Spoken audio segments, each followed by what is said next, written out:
চারিদিকে সুন্দর সবুজ ধান খেতে ঘেরা, আর তার মাঝখান দিয়ে ছুটে চলেছে ট্রেন। সেদিন আমরা চলে গেছিলাম আঁটপুর গ্রামে, যেটি হুগলি জেলাতে অবস্থিত, হরিপালের খুব কাছে। তখন আমরা আশ্রমের অফিস ঘরের দিকে প্রবেশ করছিলাম। এই আঁটপুর গ্রামটি একটি বিখ্যাত জায়গা, কেননা এখানে শ্রীরামকৃষ্ণদেবের প্রিয় পার্ষদ বাবুরাম মহারাজ অর্থাৎ প্রেমানন্দ মহারাজের জন্মস্থান এটি। মূল জায়গায় প্রবেশ করছিলাম। এই যে দেখতে পাচ্ছেন দুর্গা মণ্ডপ, যেখানে দুর্গা পূজা করা হয়। এছাড়া এই জায়গাটি একটি ঐতিহাসিক সাক্ষ্য বহনকারী জায়গা, যেখানে স্বামীজি সহ আরও 8 জন অর্থাৎ মোট 9 জন এক বিশেষ দিনে সন্ন্যাস গ্রহণ করেছিলেন।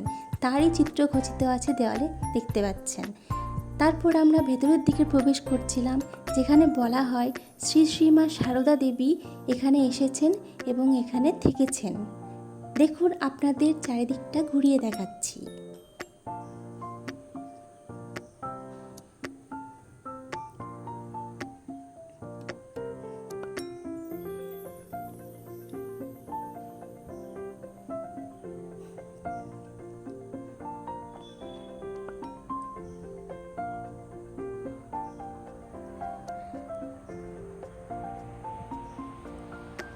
তারপর প্রসাদ গ্রহণের জন্য আমরা এগিয়ে যাচ্ছিলাম।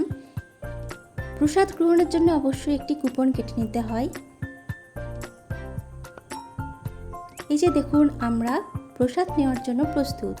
প্রসাদ গ্রহণের পরে আমরা চারিদিকটা দেখছিলাম আশ্রমের। এই জায়গাটিতে বিভিন্ন উৎসব অনুষ্ঠান করা হয়। এছাড়া আপনারা যদি এখানে এসে থাকতে চান, তার জন্য উপযুক্ত গেস্ট রুমের ব্যবস্থা এখানে আছে, অর্থাৎ খাওয়া দাওয়ার সমস্ত রকম ব্যবস্থা এখানে করা আছে।